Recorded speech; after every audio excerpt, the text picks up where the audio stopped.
Hello folks, welcome to what I'm going to try very hard to keep quick.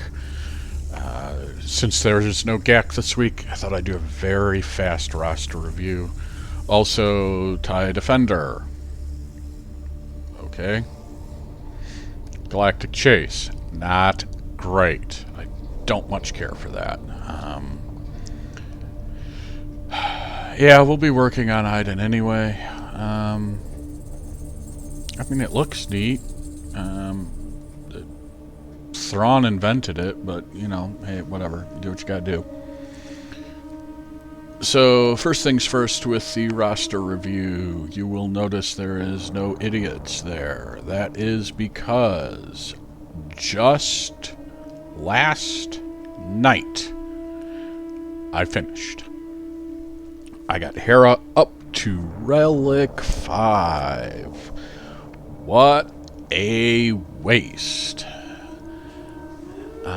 So, there you go. I've got all my profundity prerequisites done. I've even got Cassian to have all 6E gear. Look at that. Isn't that shiny and pretty? Smells so nice and flowery. So, I think what I'm going to do is I'm going to start putting some gear on him. I'll probably run him up to like Relic 3. Maybe Relic 5, but I'm not really planning on it. But I do need to get him up because Cassian ship is used, so stats on him will matter. And in the Frogman thing, he'll be the tank once I get him up. So it's worth going ahead and gearing him up at least a little bit. So here we have our favorites. We are now officially working on Hondo. Now granted, I worked on young Lando and got him up to a whopping Relic 2 or something, and he's not doing that great, but I'm hoping I can run Hondo up further than that. But yeah, we're going to be focusing on Hondo. And even if he's still limited in what he can do at low relic, I'll take it. Iden, I started farming a few days ago actually because she went accelerated. So I thought the least I can do is get her to 7 stars.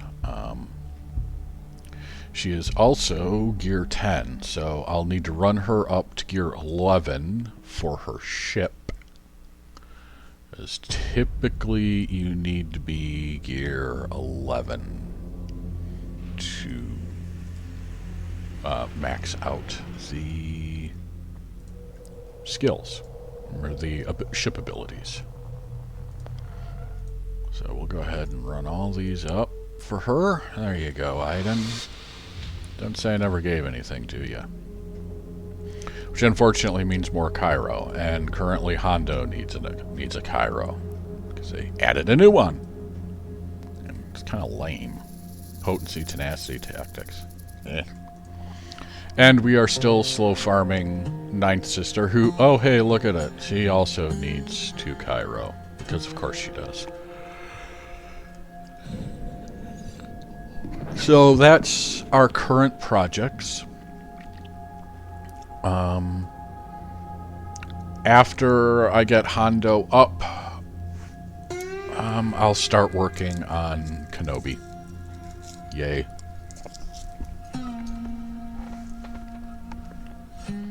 And here's the rest of the units.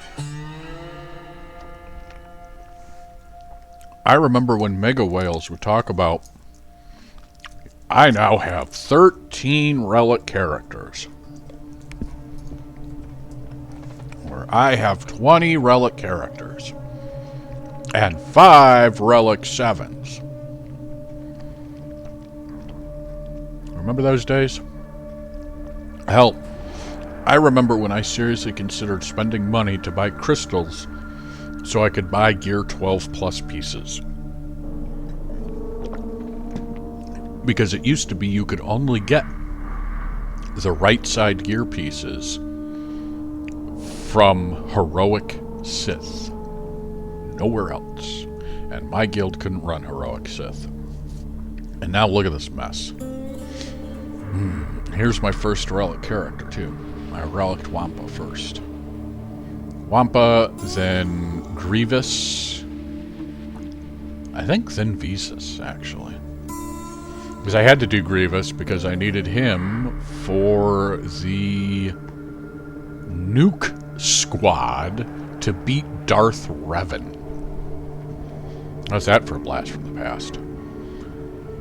And now we've just got tons and tons and tons.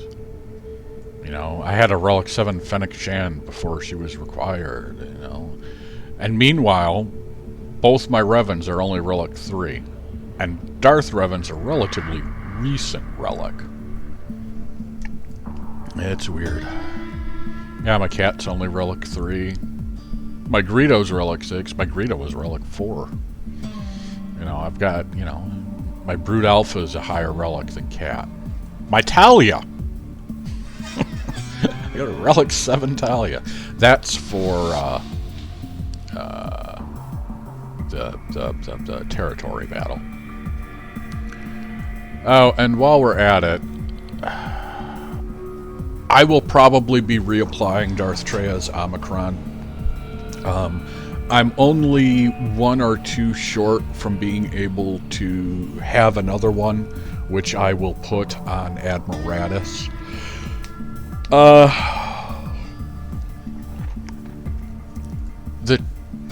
They did the change to Darth Treya's Omicron that I was afraid they were going to do. You know, all of this stuff is the same, although they're fixing the code in the background. Apparently it was running up to... what is the bonus? Yeah, this crit damage health steal off that. Apparently it was supposedly running up to 500%, not 100%. So they're fixing that. Okay, fine. The problem is... yeah. No enemy dark side galactic legends.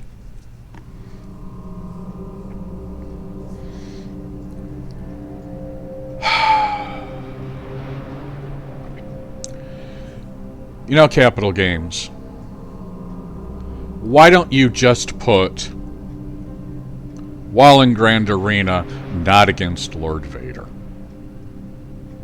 I mean, that's what you're doing. You're not fooling anybody. Nobody's using Treya against C, because C can just delete characters, regardless of how much protection up they have. Nobody's using it against Kylo, because he can just siphon away all your mastery until he just hits through it.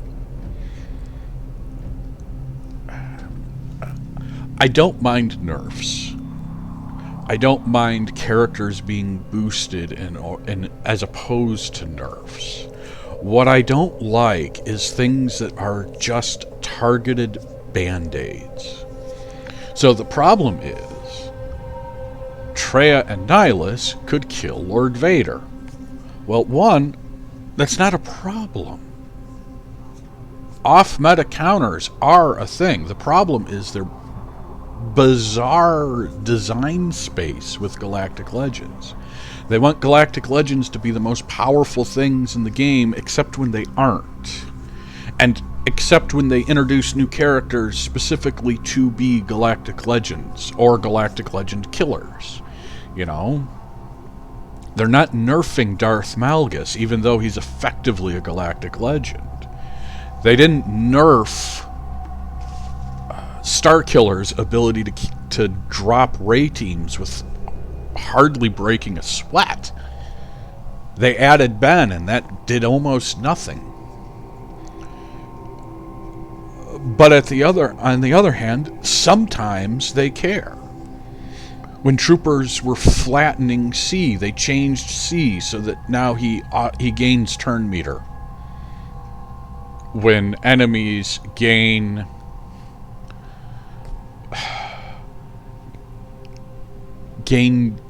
I don't even remember what it is. Essentially, Emperor's Trap causes C to gain turn meter. You know, and when Galactic Legend Sith Eternal Emperor could beat Kenobi, they changed Kenobi in a way that only nerfed C effectively. Oh, so stealth is dispelled and attacks ignore protection. Where the hell did that come from? It's these targeted changes. I don't like that. Fix the underlying problem. Don't be so razor defined, because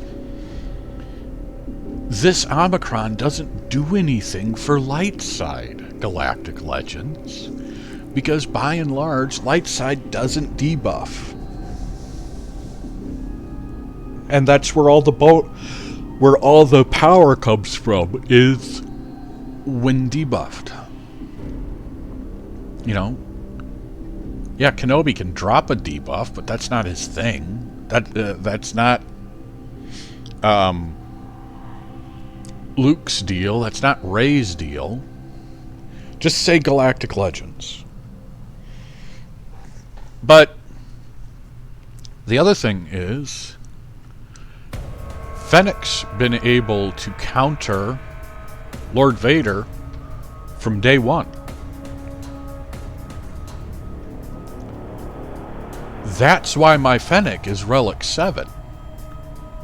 I made her Relic 7 to be a Lord Vader counter. Before Omicrons existed. Maybe not before Omicrons existed. No, before Omicrons existed. Fennec has always been a Lord Vader counter.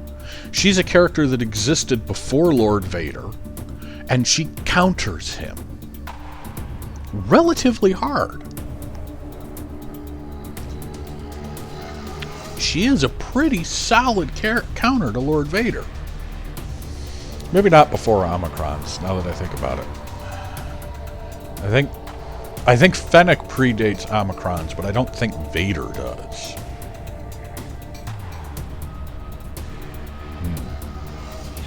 Anyway, before this was a thing, Fennec was countering Vader.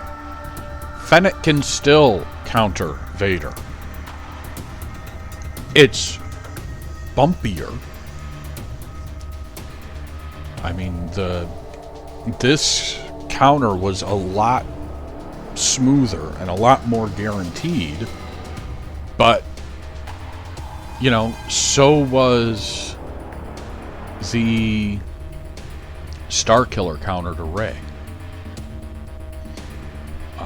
So is Jedi Knight Revan and Jedi Knight Luke against Kylo. You've got these counters, and it's not a big deal. And on top of it all, Omicrons are expensive. You know, yeah, I've got quite a few Omicrons, I'll admit that. But they are not, you know, by and large, it's, you've got the growing power scale. You know, when you're first starting, level 3 materials are precious. I probably still have,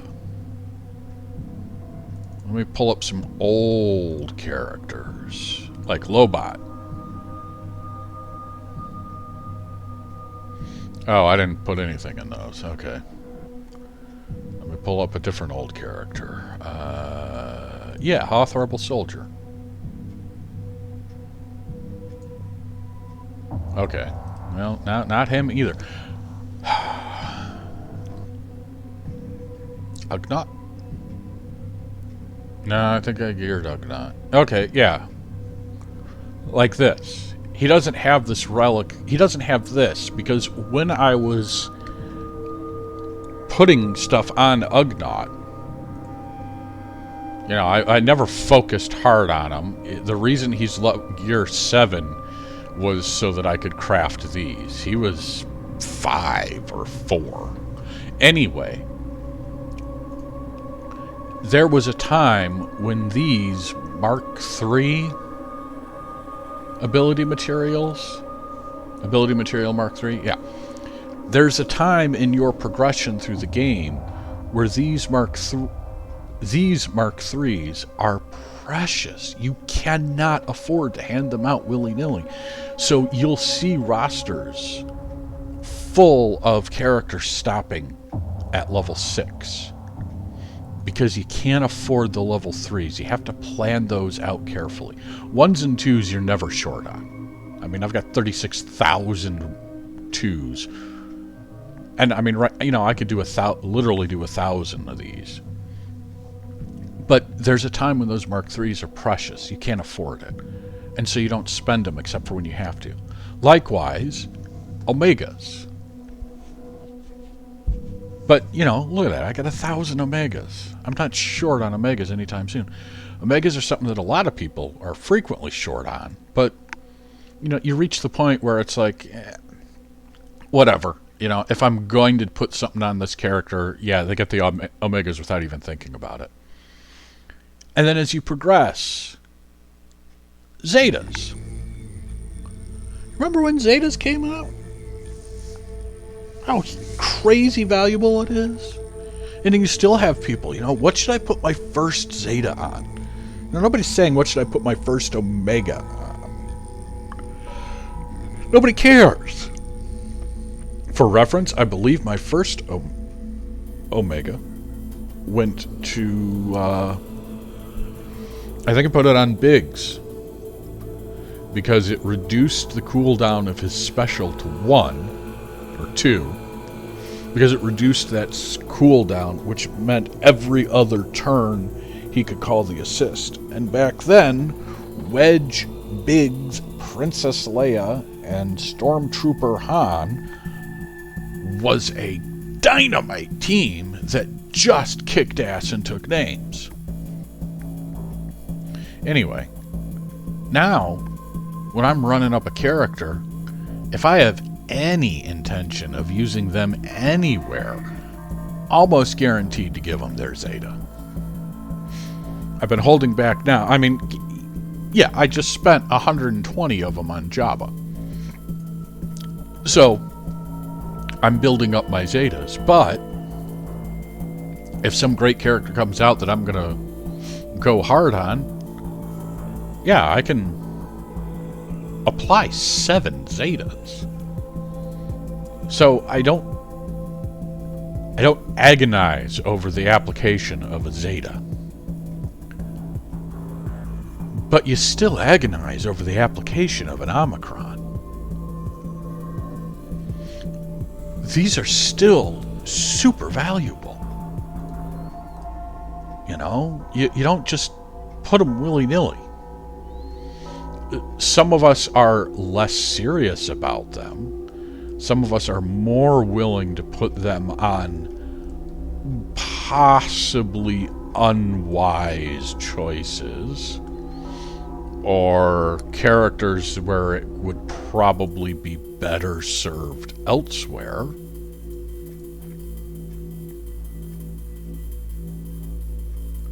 Ahem.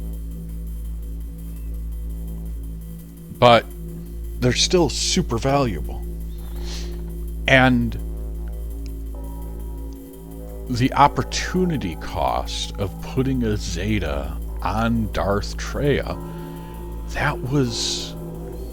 that's an expensive counter. Yeah, it's a great Zeta. It's still a good Zeta, even though you can't kill Lord Vader. Like I said, when they refund it, I'm going to put it back on her. If I can use crappy Nihilus and Treya to drop Malagus, sure as hell beats using C. I'm still going to put it on there. Put it back on. And for the most part, as near as I can tell, this is the only change. And if there are no enemy Dark Side Galactic Legends, everything else is the same. I don't like how they're doing it. And it feels like an overreaction because, again, applying that is an expensive cost. You know, I would honestly, I would say they could have changed this. They could have done it differently. You know,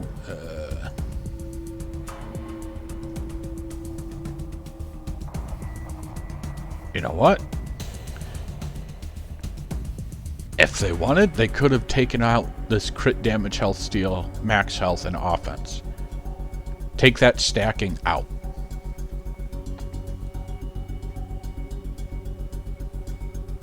It still would have taken out Lord Vader, because you took out Lord Vader by Sidious applying ability block, or healing immunity on Lord Vader. That's how you did it. You whittled him down. The bonus protection just kept you alive. Oh well, it's frustrating. But I've still got Fennec. I should run some bounty hunters up. Check that. Anyway, moving on. Yeah, Mando needs more relics. Yeah, we're getting down into the dregs now. I don't know if I've got any Omicrons applied down here. Yeah, I wish TIE Fighter Pilot had an Omicron. Savage's Omicron is still good, though. I got that going for me.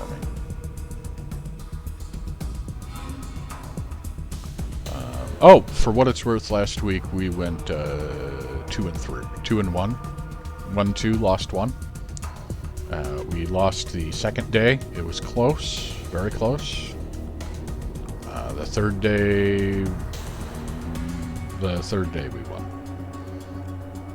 I mean, I suppose all my whining is similar to what people did with this one, but this one is still pretty bonkers. And just imagine if my Qui-Gon Jinn wasn't Gear 12. Ah, you. We need to run. Oh, wait a minute. You don't even need a Cairo tack. Yeah, I'll have to go back up there and grab them. And yeah, now we're down into the garbage. All these guys, I got them up to gear 11. So the backups to the ships are all at least gear 11. And you can see Kanan, he's up here somewhere. Yeah, he's 11, he's 11, he's 11, so that takes care of that.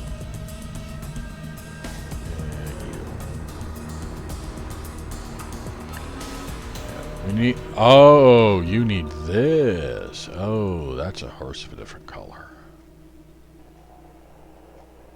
Let's see what we got. Nothing. I'm not spending crystals. But yeah, I want to get him up because he is a little too fragile to run with the big dogs. I have had an unfortunate number of attempts ruined by this goofus getting his ass kicked and losing his resolve before he gets a chance to do any nuking. So we are going to want to gear him up. No, I'm not doing that because I'm not going to use you as a leader. And, you know, others need to be. See, yeah, this thing. You got to run people up, but there's always someone else that needs more gear. But I can get Mando to gear 12 just out of stores. Probably the same for K2. We will run Hondo up. Hondo we're going to run up. I've been seeing great things with him. I would love to have him relic and let him just rip and tear. What is your...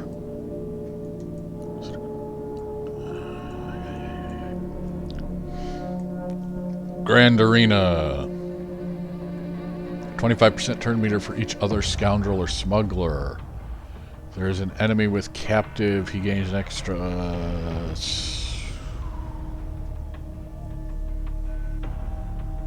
wow. That is... jeez, no wonder. 100% health steal. Whenever he evades, he gains ransom. If a captive enemy is defeated and he does not have at least 10 stacks of ransom. Yeah. Gains bonuses based on the stacks of ransom.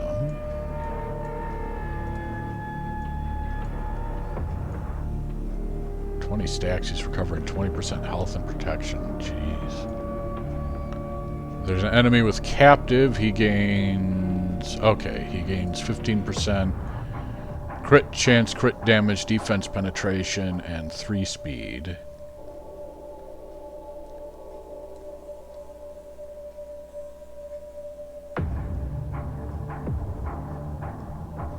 Okay. If he gets the Omicron, he's getting 30% and 6 speed, so 5 turns instead of 10 turns. So he's just stacking it up faster. Okay. I guess we won't be friends. Yeah, there's all these bonuses. If Hondo had at least 2 other allies to start the count, the first time he has no allies, he gains 100% turn meter, 25% counter chance, defense, evasion, offense, potency, and tenacity. Yeah, that's what happens, is when everyone dies, he just goes bonkers and just starts tearing everything up.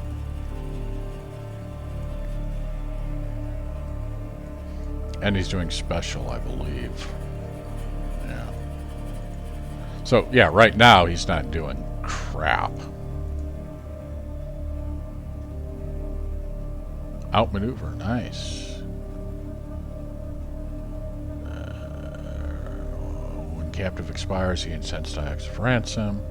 Speed set to 0. Minus 30% stuff. Okay. And he gains 2% max health and tenacity per stack of ransom. Plus, you know, all of this. Oh, he gets immune to critical hits, 10 stacks. Jeez. Expose and foresight on basic. Yeah, okay. I'm seeing why he turns into just a monster. Yeah. No big surprise there.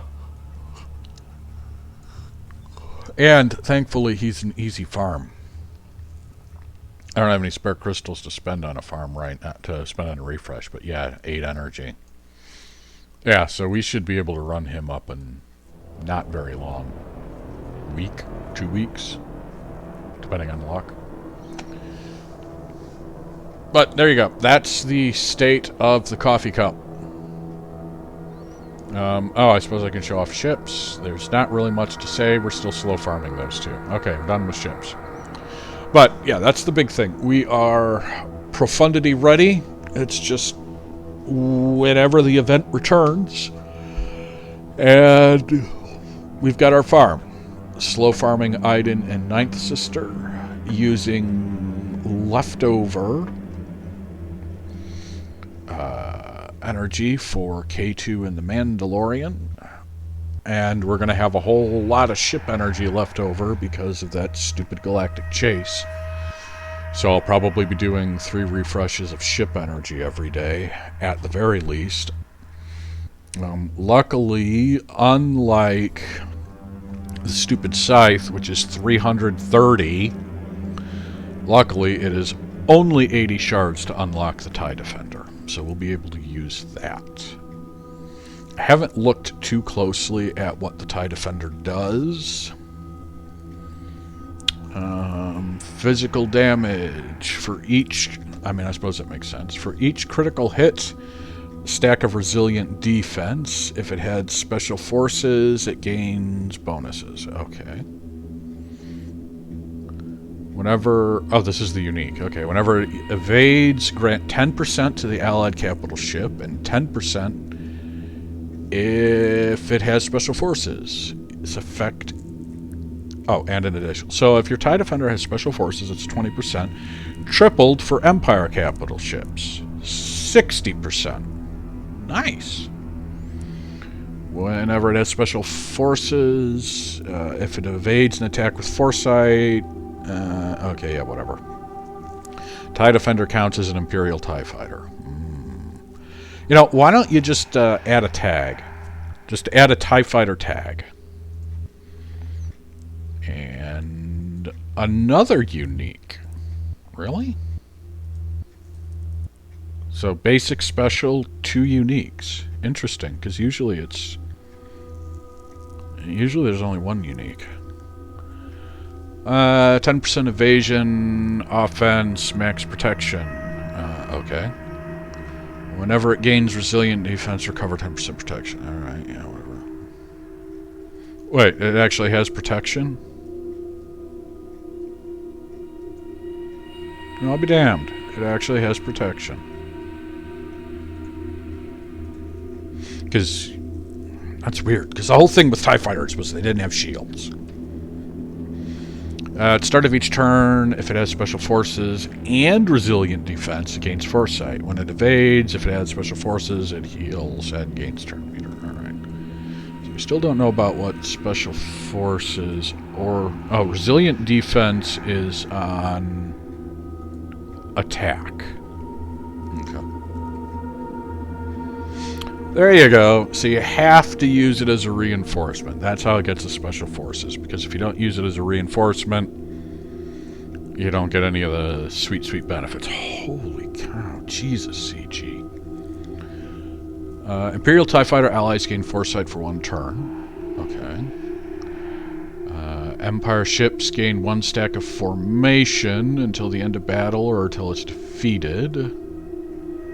TIE Fighter allies instead gain stacks of formation equal to the number of allied TIE Fighters. Okay. TIE Defender gains... Okay. Okay. I don't know what formation does.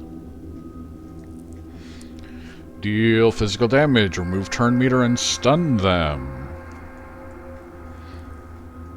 Okay. I don't know what... Resilient defense is the... That's the tanking that isn't tanking, isn't it? That's like what Mace Windu gets, isn't it? And Savage. Right? Let's just go to Jedi. I mean, I know stuff works differently for ships. Yeah, resilient defense. Enemies will target this unit, lose 1 stack when damaged by an attack. I'm assuming it's working the same for the ship. So, this is another attacker acting like a tank?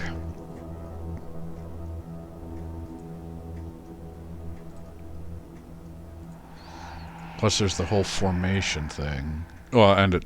yeah. If it has defender... Oh no, that's...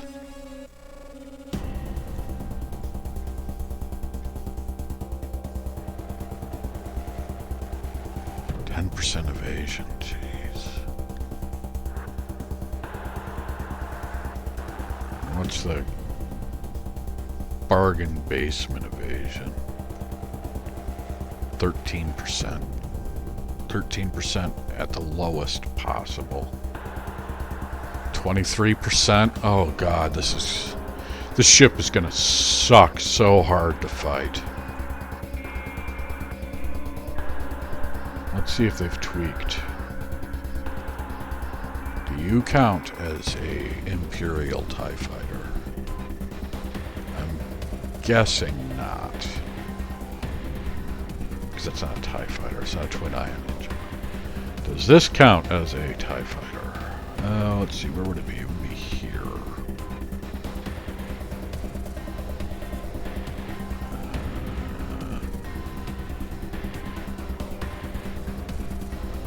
Oh wait, you're the one that's doing this?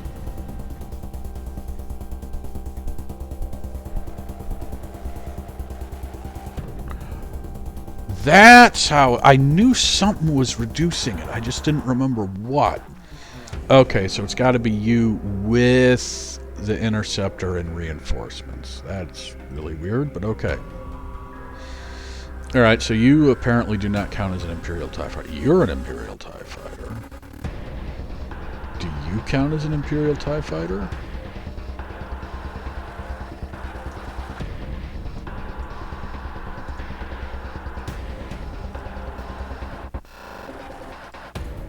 Guess not. Do you count as an Imperial TIE Fighter?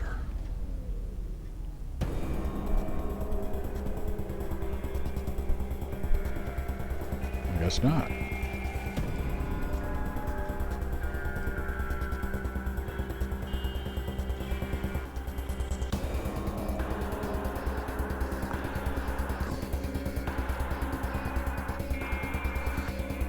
But I guess it's supposed to work with the scythe. Because the scythe... what is it here? Stacks of formation. Where is it? No.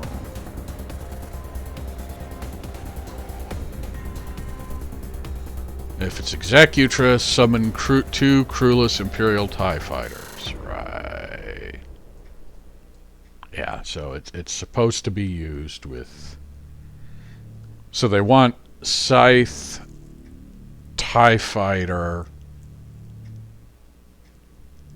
They want Executrix. So they want Scythe, TIE Fighter, and I guess they want TIE Reaper with the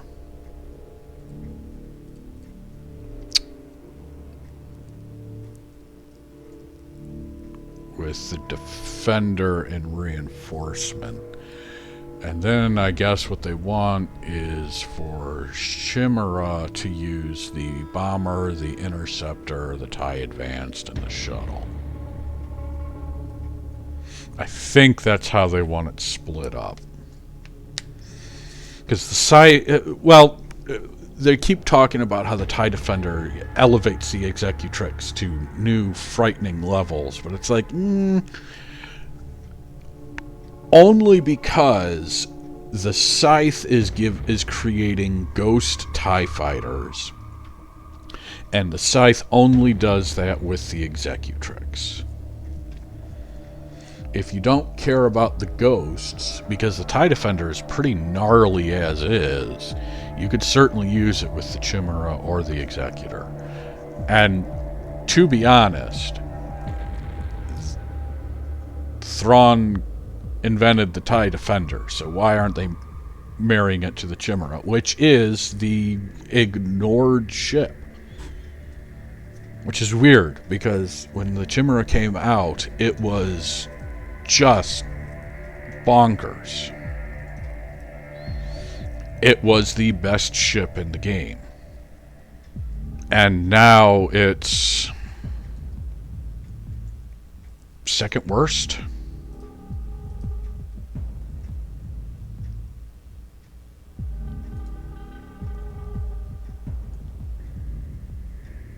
I mean, Endurance is clearly... Of course, to be fair, when it was just Endurance, Home 1, and Executrix, Endurance was the best. But then they nerfed it. Yeah, but I would say, yeah, Chimera's probably the second worst now.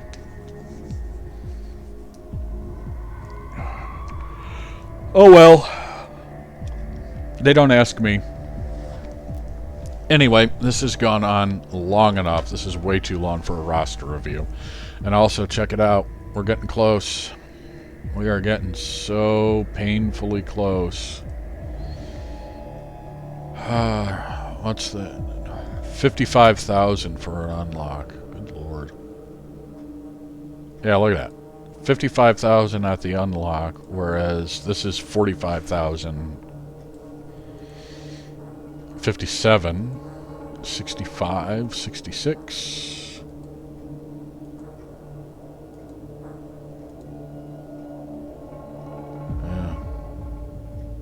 78, 78, 75. Oh, because he's only 6 stars. 75. I'm guessing it's because of the captain only being gear 12. The reason it'll unlock so high is because he's gear 9. So it's gonna...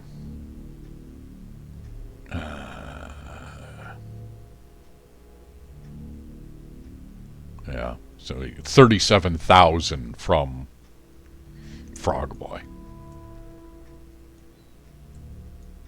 Speed.